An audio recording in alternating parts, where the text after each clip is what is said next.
لقد من الله على المؤمنين إذ بعث فيهم رسولا من أنفسهم يتلو عليهم آياته ويزكيهم ويعلمهم الكتاب والحكمة وإن كانوا من قبل لفي ضلال مبين. صدق الله العظيم وبلغنا رسوله النبي الكريم ونحن على ذلك الشاهدين والشاكرين والحمد لله رب العالمين. اللهم صل على سيدنا محمد وعلى آل سيدنا محمد وبارك وسلم. اللہ رب العزت نے انسانیت کی ہدایت اور رہنمائی کے لیے انبیاء کرام کا سلسلہ جاری فرمایا اور یہ سلسلہ تقریباً 1,24,000 انبیاء پر مشتمل تھا. سب سے آخر میں اللہ تعالیٰ نے اپنے محبوب اور کل کائنات کے محبوب محمد مصطفیٰ احمد مصطفیٰ صلی اللہ علیہ وسلم کو مبعوث فرما کر نبوت کا سلسلہ مکمل کر دیا. اللہ تعالیٰ نے اپنے انبیاء میں سے ہر نبی کو کسی نہ کسی خاص وصف میں کمال عطا فرمایا تھا، کوئی نہ کوئی اعزاز عطا فرمایا تھا. تاہم اپنے محبوب صلی اللہ علیہ وسلم کو جب دنیا میں بھیجنا چاہا تو تمام انبیاء کے کمالات کا مجموعہ بنا کر مبعوث فرمایا. حضرت آدم علیہ السلام سے لے کر حضرت عیسیٰ علیہ السلام تک تمام انبیاء کے کمالات حضور صلی اللہ علیہ وسلم کی ذات گرامی میں اللہ تعالیٰ نے کامل طور پہ جمع فرما دیے تھے. میں اگر اس وقت حضرات انبیاء کرام کے کمالات اور اعزازات کا تذکرہ کروں اور حضور صلی اللہ علیہ وسلم کی ذات گرامی میں ان کمالات کی نشاندہی کرتا رہوں تو یہ نشست اس کے لیے ناکافی ہو جائے گی. تاہم میں چند ایک کمالات و اعجازات کا تذکرہ کرتا ہوں تاکہ ہم پر یہ معاملہ واضح ہو جائے. حضرت آدم علیہ السلام کو اللہ تعالیٰ نے جب زمین پر اتارا تو انہوں نے مکہ مکرمہ کی سرزمین پر اللہ تعالیٰ کی عبادت کے لیے اللہ کا گھر بنانا چاہا جسے ہم بیت اللہ کہتے ہیں. بیت اللہ سب سے پہلے حضرت آدم علیہ السلام نے بنایا تھا. جب اللہ کی عبادت کے لیے اللہ کا گھر بنانا چاہا تو اللہ تعالیٰ نے ان کو جنت سے ایک پتھر عطا فرمایا. اس پتھر میں 2 خوبیاں تھیں. ایک تو یہ کہ وہ پتھر بالکل صاف ستھرا سفید اور چمکدار تھا. دوسری خوبی یہ تھی کہ پتھر کو اگر کوئی بندہ ہاتھ لگاتا تو پتھر اس بندے کے گناہوں کو اپنے اندر جذب کر لیتا، اس کو گناہوں سے پاک صاف کر دیتا تھا. لوگوں کے گناہوں کو اپنے اندر جذب کر کے لوگوں کے گناہوں کی ظلمتوں کو اپنے اندر سمیٹ کر وہ سفید اور چمکتا ہوا پتھر بالکل کالا سیاہ ہو چکا ہے جس کو آج ہم حجر اسود کے نام سے جانتے ہیں. یہ حجر اسود حجر الجنہ ہے، یہ جنت سے لایا گیا پتھر ہے. اب مسئلہ یہ ہے کہ اللہ تعالیٰ نے حضرت آدم علیہ السلام کو اللہ کے گھر میں نصب کرنے کے لیے حجر الجنہ عطا فرمایا. اور جب حضور صلی اللہ علیہ وسلم نے مدینہ منورہ کی سرزمین پہ اللہ کی عبادت کے لیے اللہ کا گھر بنانا چاہا تو اللہ نے صرف حجر الجنہ عطا نہیں فرمایا بلکہ پورا کی پورا ریاض الجنہ عطا فرما دیا. سبحان اللہ. حضور صلی اللہ علیہ وسلم نے فرمایا ما بین منبری و حجرتی روضۃ من ریاض الجنہ. میرے منبر سے لے کر میرے حجرے تک جتنی جگہ ہے ساری کی ساری ریاض الجنہ. سبحان اللہ. حضرت ابراہیم علیہ السلام دوسری مرتبہ بیت اللہ کی تعمیر فرما رہے تھے. جب بیت اللہ کی دیواریں بلند ہو گئی حضرت ابراہیم علیہ السلام کے ہاتھ دیوار کی بلندی تک نہیں پہنچ رہے تھے تو اللہ تعالیٰ نے ان کو ایک پتھر عطا فرمایا کہ اس پتھر پہ کھڑے ہو کے بیت اللہ کی دیواریں اور اوپر اٹھائیں. اس پتھر میں دو خوبیاں تھیں. ایک تو یہ کہ جو دیواریں بلند ہوتی جا رہی تھی پتھر خود بخود نیچے سے بلند ہوتا جا رہا تھا. دوسری خوبی یہ تھی کہ حضرت ابراہیم علیہ السلام بیت اللہ کی تعمیر کے لیے جب بیت اللہ کے کمرے کے ارد گرد جا رہے ہوتے تھے تو پتھر سے اترنا نہیں پڑتا تھا, پتھر خود بخود نیچے چل پڑتا تھا. اسی پتھر پہ کھڑے ہو کے حضرت ابراہیم علیہ السلام نے بیت اللہ کی تعمیر فرمائی ہے.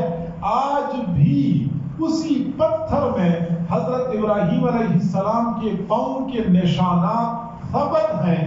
وہ آج وہ پتھر مسجد حرام میں نصب ہے جس کو ہم مقام ابراہیم کے نام سے جانتے ہیں. اللہ تعالیٰ نے حضرت خلیل اپنے خلیل حضرت ابراہیم علیہ السلام کو مقام ابراہیم عطا فرمایا اور جب اپنے محبوب صلی اللہ علیہ وسلم کو دینے کی باری آئی تو مقام محمود عطا فرما دیا. عَسَىٰ أَن يَبْعَثَكَ رَبُّكَ مَقَامًا مَحْمُودًا. یہ بات یقینی ہے کہ آپ کا رب آپ کو مقام محمود عطا کر دے گا. حضرت موسیٰ علیہ السلام کو اللہ تعالیٰ نے بڑے بڑے معجزات اور بڑے بڑے اعزازات عطا فرمائے تھے. ان میں سے ایک بڑا معجزہ یہ تھا کہ جب وہ گریبان میں ہاتھ ڈالتے تھے باہر نکالتے تھے تو وہ سورج کی طرح چمک رہا ہوتا تھا. آئیے ہم دیکھتے ہیں ہمارے محبوب صلی اللہ علیہ وسلم کو اس طرح کوئی معجزہ عطا کیا گیا تھا. حضرت عائشہ صدیقہ رضی اللہ تعالی عنہ فرماتی ہیں کہ میں نے حضرت حفصہ رضی اللہ تعالی عنہ سے سوئی عاریہ لی تھی. میں کپڑے کی سلائی کر رہی تھی, سوئی میرے ہاتھ سے گر گئی. حجرے میں اندھیرا تھا, مجھے سوئی نہیں مل رہی تھی. میں پریشان تھی کہ اچانک حضور صلی اللہ علیہ وسلم حجرہ مبارک میں داخل ہوئے. فلما دخل, جب حضور داخل ہوئے, تبینت العبرۃ بشعاع نور وجهه صلی اللہ علیہ وسلم. سوئی حضور صلی اللہ علیہ وسلم کے چہرہ انور کی چمک سے چمک اٹھی. پھر میں مسکرائی. حضور صلی اللہ علیہ وسلم نے پوچھا عائشہ آپ کیوں مسکرا رہی ہیں؟ میں نے عرض کیا اللہ کے نبی مجھے سوئی نہیں مل رہی تھی لیکن آپ کے چہرہ انور کی شعاع سے سوئی چمک اٹھی. آپ صلی اللہ علیہ وسلم نے فرمایا الویل الویل الویل لمن حرم النظر الى هذا الوجه الكریم. ہلاکت ہے ہلاکت ہے ہلاکت ہے اس شخص کے لیے جو اس خوبصورت چہرے کی دیدار سے محروم کر دیا جائے. کون لوگ آپ کا دیدار نہیں کر سکیں گے؟ سارے لوگ میرا دیدار کر سکیں گے, صرف بخیل لوگ میرا دیدار نہیں کر سکیں گے. بخیل کون ہوتا ہے؟ جس کے سامنے میرا نام نامی ذکر ہو جائے وہ مجھ پہ درود شریف نہ پڑھ سکے, وہ بخیل بندہ میرا دیدار نہیں کر سکے گا. اللهم صل على سيدنا محمد وعلى آل سيدنا محمد وبارك وسلم. حضرت امام شافعی رحمۃ اللہ علیہ سے کسی نے عرض کیا کہ آپ تو کہتے ہیں کہ سابقہ سارے انبیاء کے معجزات حضور صلی اللہ علیہ وسلم کو دیے گئے تھے. فرمایا ہاں میں تو کہتا ہوں. پھر اس بندے نے پوچھا کہ حضرت داؤد علیہ السلام کے لیے اللہ تعالیٰ نے لوہے کو نرم کیا تھا, ایسا نرم کہ موم کی طرح وہ انگلیوں میں لوہا موڑ دیتے تو مڑ جاتا تھا. کیا حضور صلی اللہ علیہ وسلم کو بھی اللہ نے اس طرح کوئی معجزہ عطا فرمایا تھا؟ امام شافعی رحمۃ اللہ علیہ نے فرمایا کہ لوہے کا نرم ہو جانا اتنا بڑا معجزہ نہیں ہے، کیونکہ لوہا تو لوہار کی بھٹی میں بھی نرم ہو جاتا ہے. اس سے زیادہ بڑا معجزہ یہ ہے کہ غزوہ خندق کے موقع پر جب صحابہ کرام خندق کی کھدائی میں لگے ہوئے تھے، خندق کی کھدائی کے دوران ایک بہت بڑی چٹان نمودار ہو گئی. صحابہ کرام اس کو مارتے مارتے تھک گئے، لیکن چٹان ٹوٹ نہیں رہی تھی. حضور صلی اللہ علیہ وسلم بنفس نفیس خندق میں اتر گئے، ہاتھ میں ہتھوڑا اٹھایا، ہلکا سا وار کر لیا. وہ ہلکے سے وار کے ذریعے وہ چٹان بہتی ہوئی ریت کی مانند ریزہ ریزہ ہو گئی. سخت چٹان کا نرم ہو جانا لوہے کے نرم ہو جانے سے زیادہ بڑا معجزہ ہے. حضرت سلیمان علیہ السلام کو اللہ تعالیٰ نے یہ معجزہ عطا فرمایا تھا کہ وہ پرندوں کی بولی جانتے تھے، پرندوں کی بولی جانتے تھے. اللہ تعالیٰ نے حضور صلی اللہ علیہ وسلم کو یہ معجزہ عطا فرمایا تھا کہ وہ جنات کی بولی جانتے تھے، وہ جانوروں کی بولی جانتے تھے، وہ پرندوں کی بولی جانتے تھے. حضرت عیسیٰ علیہ السلام کو اللہ تعالیٰ نے حیران کن معجزات عطا فرمائے تھے. ان میں سے ایک معجزہ یہ تھا کہ حضرت عیسیٰ علیہ السلام کسی مادر ذات نابینا کی آنکھ پہ ہاتھ پھیرتے تھے تو وہ نابینا بندہ بینا بن جاتا تھا. ہم دیکھتے ہیں کہ حضور صلی اللہ علیہ وسلم کو ایسا کوئی معجزہ عطا کیا گیا تھا. حضرت ابو قتادہ رضی اللہ تعالی عنہ فرماتے ہیں کہ غزوہ احد میں شریک تھا. میری آنکھ کے کونے میں تیر لگا، آنکھ باہر کو نکل آئی، لٹک کی رخسار تک پہنچ گئی. میں بڑا پریشان تھا. حضور صلی اللہ علیہ وسلم کی خدمت میں حاضر ہوا. میں نے عرض کیا اللہ کے نبی، یہاں جہاد میں آنے سے چند دن پہلے میری شادی ہو چکی ہے، اب اس حال میں گھر لوٹ کے جاؤں گا، میری آنکھ رخسار تک لٹک کے بدنما بن چکی ہے، میری اہلیہ مجھ سے نفرت کرے گی، میں بڑا پریشان ہوں. فرماتے ہیں کہ حضور صلی اللہ علیہ وسلم نے اپنے مبارک انگوٹھے کے ساتھ وہ آنکھ اٹھائی، خول کے اندر فٹ کر دی. 80 سال کی عمر میں وہ قسم کھا کے فرمایا کرتے تھے کہ میری اس آنکھ کی بینائی اس آنکھ سے زیادہ تیز ہے. اس آنکھ کی بینائی اس سے زیادہ تیز ہے. تو سارے انبیاء کرام کے معجزات اور کمالات اکیلے حضور صلی اللہ علیہ وسلم کی ذات گرامی میں اللہ رب العزت نے جمع فرمائے تھے. اگر یہی بات ہے تو ہم یہ کہنے میں حق بجانب ہیں کہ حسن یوسف دم عیسیٰ ید بیضاداری، حسن یوسف دم عیسیٰ ید بیضاداری، آنچہ ہوبا ہم دارند تو تنہا داری. سارے حسینوں کو جو کمالات دیے گئے ہیں اللہ نے وہ سارے آپ کی ذات میں جمع فرمائے. حضور صلی اللہ علیہ وسلم کے ساتھ محبت کرنا ہمارے ایمان کی بنیاد ہے. جس دل میں محبت رسول نہیں اس دل میں ایمان نہیں ہے. یہ میرا فتویٰ نہیں، میرے استاد کا فتویٰ نہیں، بلکہ میرے محبوب صلی اللہ علیہ وسلم کا اپنا جاری کردہ فتویٰ ہے. آپ صلی اللہ علیہ وسلم نے بہت واضح انداز میں ارشاد فرمایا، والذی نفسی بیدہ، قسم ہے اس پروردگار کی جس کے قبضہ قدرت میں میری جان ہے، لا یؤمن احدکم، تم میں سے کوئی بندہ اس وقت تک مؤمن نہیں ہو سکتا حتی اکون احب الیہ من والدہ وولدہ والناس اجمعین، جب تک کہ میں اس کو اس کے والد، اس کی اولاد اور سارے لوگوں سے بڑھ کے محبوب نہ بن جاؤں. ایمان تب مکمل ہوگا جب رسول اللہ کے ساتھ ایسی محبت ہو کہ ایسی محبت بندے کو اپنے والد کے ساتھ بھی نہ ہو، اپنی والدہ کے ساتھ بھی نہ ہو، اپنے اہل و عیال کے ساتھ بھی نہ ہو، پھر کہیں جا کے ہمارا ایمان مکمل ہوگا۔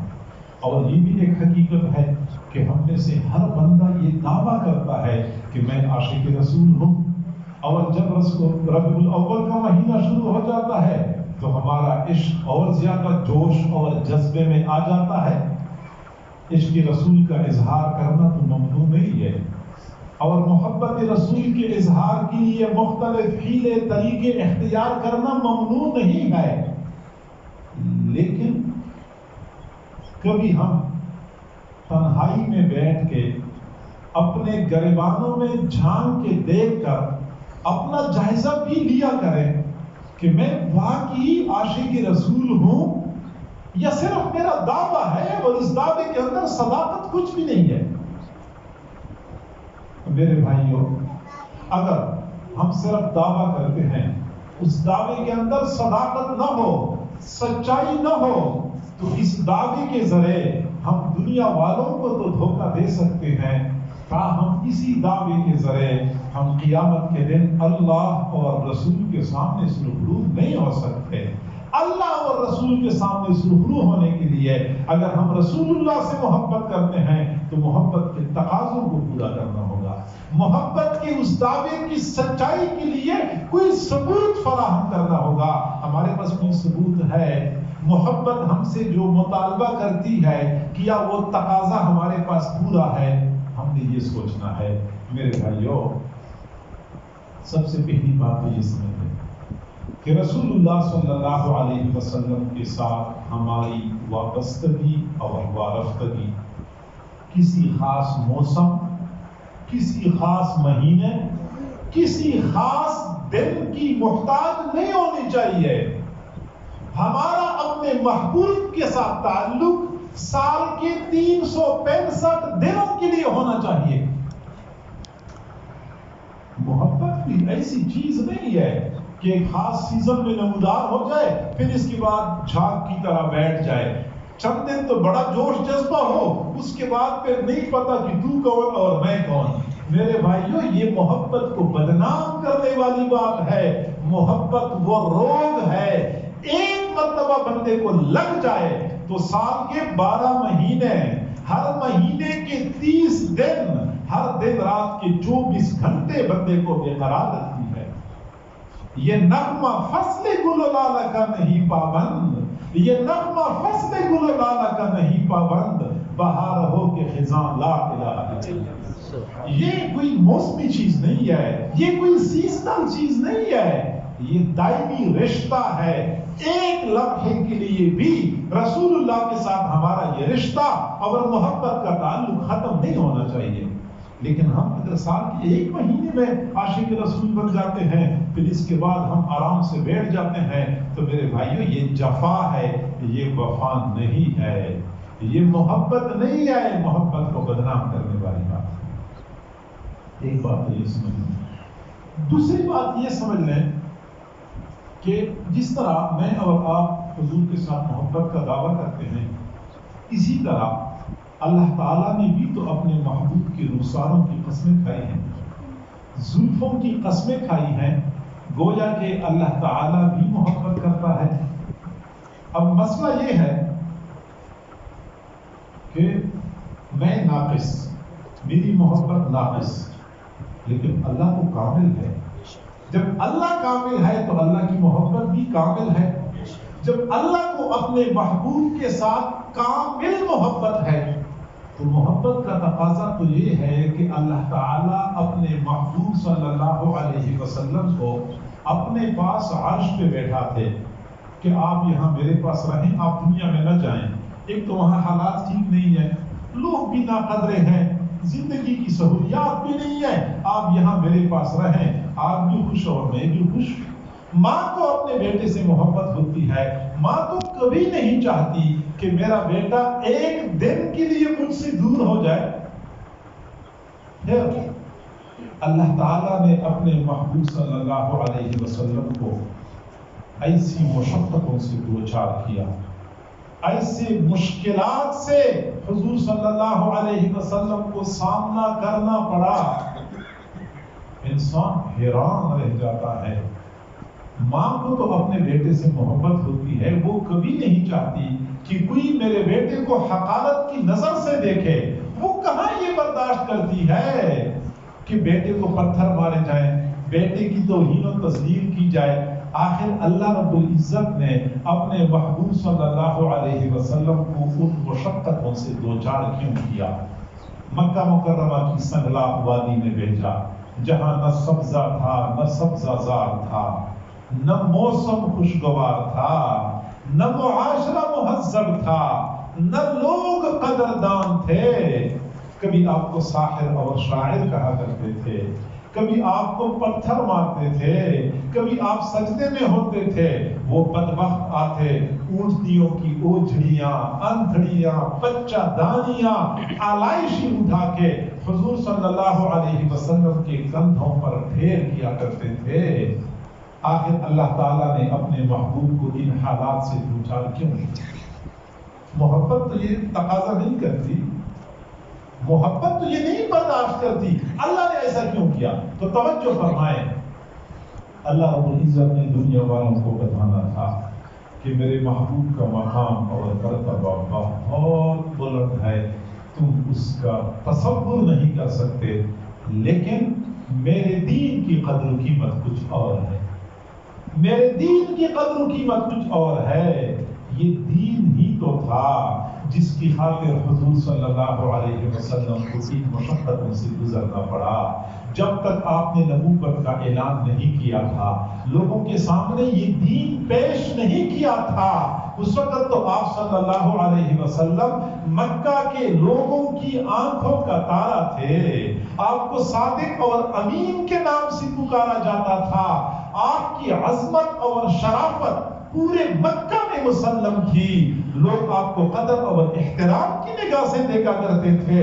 لیکن جس دن آپ نے اپنا دین لوگوں کے سامنے پیش کر دیا، مکہ کے سارے لوگ آپ کی دشمن بن گئے، آپ کی جان کے در پہ ہو گئے۔ تو معلوم ہوتا ہے نا کہ دین کی وجہ سے آپ کو ان شرائط سے گزرنا پڑا تھا۔ اور یہ وہی دین ہے جو آج ہمارے درمیان قسم پرسی کی حالت میں موجود ہے۔ اس دین کو پس پشت ڈال کے ہم رسول اللہ صلی اللہ علیہ وسلم کے ساتھ محبت کے دعوے کرتے ہیں۔ مجھے نہیں معلوم کہ یہ محبت کی کون سی قسم ہے جس دین کی خاطر میرے محبوب کے زندہ شہید ہو گئے، آپ کا خون بہایا گیا۔ اس دین کو تو ہم نے پس پشت ڈالا ہوا ہے، نہ ہماری انفرادی زندگی میں وہ دین ہے، نہ ہماری اجتماعی زندگی میں وہ دین ہے، نہ ہم نے اپنے گھروں میں اس دین کو زندہ کیا ہے، نہ بازاروں میں وہ دین نظر آتا ہے، نہ دفاتر میں وہ دین نظر آتا ہے، نہ عدالت میں وہ دین نظر آتا ہے، نہ ہمارے خاندانی روایات میں، نہ شادی میں، نہ غمی میں وہ دین نظر آتا ہے۔ اور ہم اس کے باوجود عاشق رسول ہیں۔ معذرت کے ساتھ میں عرض کروں کہ مجھے یہ عشق رسول نظر نہیں آتا، یہ فقط ایک دعویٰ ہے، اس دعوے کے اندر صداقت نام کی کوئی چیز نہیں ہے۔ میرے بھائیوں، میرا یہ دعویٰ ہے، میرا یہ عقیدہ ہے، دعویٰ نہیں ہے، میرا یہ عقیدہ ہے کہ میرے محبوب صلی اللہ علیہ وسلم کے مبارک جسم سے نکلنے والا پسینے کا ایک قطرہ، بالکل چھوٹا سا قطرہ، اتنا قیمتی ہے کہ یہ پوری کائنات اس کی قیمت نہیں بن سکتی۔ یہ ہماری دکانیں اور بازار، زمینیں اور باغات، ملیں اور فیکٹریاں، سونے اور چاندی کی کانیں، اور یہ مالیاتی ادارے، اور یہ بلین اور ٹریلین، یہ سب کچھ مل جائے، پھر بھی میرے محبوب کی جسم سے نکلنے والے پسینے کے ایک قطرے کی قیمت نہیں بن سکتے۔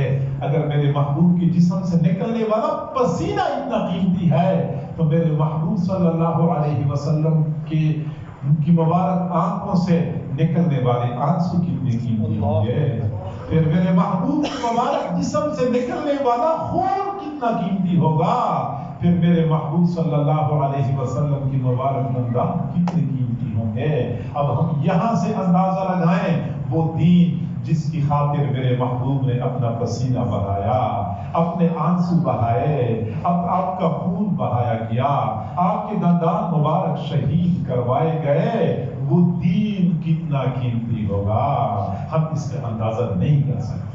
میرے بھائیو، ہم عاشق رسول ہیں تو اس دین کو ہم چھوڑ سکتے ہیں جس دین کو محبوب نے پتھر کھا کھا کر ہم تک پہنچایا۔ اللہ میرے بھائیو، میں جب سیرت کا مطالعہ کرتا ہوں تو مجھے طائف کا وہ منظر یاد آ جاتا ہے کہ جب حضور صلی اللہ علیہ وسلم طائف تشریف لے گئے، طائف والوں کو پتہ چلا کہ یہ بتوں کی مخالفت اور توحید کی دعوت دینے آیا ہے۔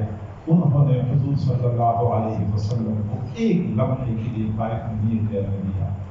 بچوں کو پیچھے لگایا، وہ تالیاں بجاتے تھے، پتھر مارتے تھے، چل چل کے آپ تھک گئے، ایک جگہ بیٹھ گئے، ان ظالموں نے آخر اٹھا لیا اور پھر روانہ کر دیا، پھر بچوں نے پتھر مارنے شروع کر دیے۔ حضور صلی اللہ علیہ وسلم کا نرم و نازک بدن لہو ہو چکا تھا۔ آپ کو مجبوراً ایک باغ میں پناہ لینی پڑ گئی۔ چل چل کے آپ کے مبارک پاؤں اتنے سوج چکے تھے کہ جب آپ نے وضو کرنے کے لیے جوتے اتارنے چاہے تو جوتے پاؤں میں پھنس گئے تھے، اتر نہیں رہے تھے۔ وہ اللہ جس کو اپنے رحم و کرم پہ بڑا ناز ہے، اس اللہ کو بھی جلال آیا، فرشتہ بھیجا کہ میرے محبوب سے کہہ دو اگر وہ چاہیں تو میں طائف والوں کو دو پہاڑوں کے درمیان کچل دوں گا۔ کوئی بندہ مجھ سے پوچھے، میں تو کہتا ہوں محبوب آپ اشارہ کر دیجئے، دونوں طرف کے پہاڑ آپس میں ٹکرا کے ان کو نیست و نابود کر دیں، ان کی نسلیں ختم ہو جائیں۔ وہ ہاتھ جو آپ پر پتھر مارنے کے لیے اٹھتا ہے، وہ پتھر مارنے سے پہلے شل کیوں نہیں ہوتا؟ وہ جل کے راکھ کیوں نہیں ہوتا؟ محبوب آپ ایک اشارہ کر دیجئے، ان کی نسلیں برباد ہو جائیں گی۔ نہیں، آپ صلی اللہ علیہ وسلم تو رحمت بنا کر بھیجے گئے تھے۔ آپ نے اتنی سی بات فرمائی، اللہم اہد قومی فإنہم لا یعلمون، اللہ میری قوم کو ہدایت دے دے، میری قوم جانتی نہیں ہے۔ یہ ایک منظر ہے جو میرے سامنے ہے، لوگوں نے پتھر مارے، آپ ان کو دعا دے رہے ہیں۔ ایک دوسرا منظر غزوہ احد کا میرے سامنے ہے کہ حضور صلی اللہ علیہ وسلم اس غزوہ کے دوران کفار کے نرغے میں آئے، ایک بدبخت کافر نے دور سے پتھر کا وار کر لیا، میرے محبوب کی منور پیشانی کو پتھر لگا، پیشانی سے خون کا فوارہ پھوٹ پڑا، خون چہرے کے اوپر بہتا ہوا نظر آ رہا تھا، داڑھی مبارک خون سے تر بتر ہو چکی تھی۔ ایک اور بدبخت نے تلوار سے وار کر لیا، خون کی کڑی ٹوٹ کے میرے محبوب کی رخسار میں گھس گئی، ایک صحابی نے دانتوں کے ساتھ وہ کڑی باہر نکال لی، خون بہنے لگا۔ ایک اور بدبخت نے پتھر سے وار کر لیا، میرے محبوب صلی اللہ علیہ وسلم کے مبارک منہ کو پتھر لگا، دندان مبارک شہید ہو گئے، ہونٹ مبارک پھٹ گئے، منہ مبارک خون سے بھر چکا تھا، سینے پر بھی خون ٹپک رہا تھا۔ کوئی بندہ مجھ سے پوچھے، میں تو کہوں گا محبوب اب تو حد ہو گئی، ایک مرتبہ ہاتھ اٹھا لیجئے، ایک مرتبہ ہاتھ اٹھا لیجئے، ان کی نسلیں نیست و نابود ہو جائیں گی، زمین پھٹ جائے گی، ان کو اپنے اندر نظر لے گی، آسمان جھک کے آ جائے گا، ان کو اوپر کی طرف اچک لے گا۔ محبوب آپ نے بارہا فرمایا کہ احد پہاڑ مجھ سے محبت کرتا ہے، میں احد پہاڑ سے محبت کرتا ہوں۔ احد پہاڑ کے دامن میں آپ کے ساتھ یہ کچھ ہو رہا ہے، آپ احد پہاڑ کو اشارہ کر دیں، وہ جھک کے آ جائے گا، ان کو اپنی نیچے کچل دے گا۔ محبوب آپ اشارہ تو کر دیں، نہیں، حضور صلی اللہ علیہ وسلم تو رحمت بنا کر بھیجے گئے تھے۔ اتنی سی بات فرمائی، کیف یفلح قوم شجوا نبیہم صلی اللہ علیہ وسلم، وہ قوم کیسے کامیاب ہو سکتی ہے جس قوم نے اپنے نبی کا سر زخمی کر دیا۔ اب بھی قوم کی کامیابی کی فکر تھی کہ یہ قوم کیسے کامیاب ہوگی۔ یہ تیسرا منظر میرے سامنے ہے۔ پھر ایک تیسرا منظر میرے سامنے ہے کہ غزوہ خندق کے موقع پر حضور صلی اللہ علیہ وسلم اپنی مٹھی پر جان نثاروں کے ہمراہ خندق کے اندرونی جانب محصور تھے، باہر سے کفار نے محاصرہ کر رکھا تھا،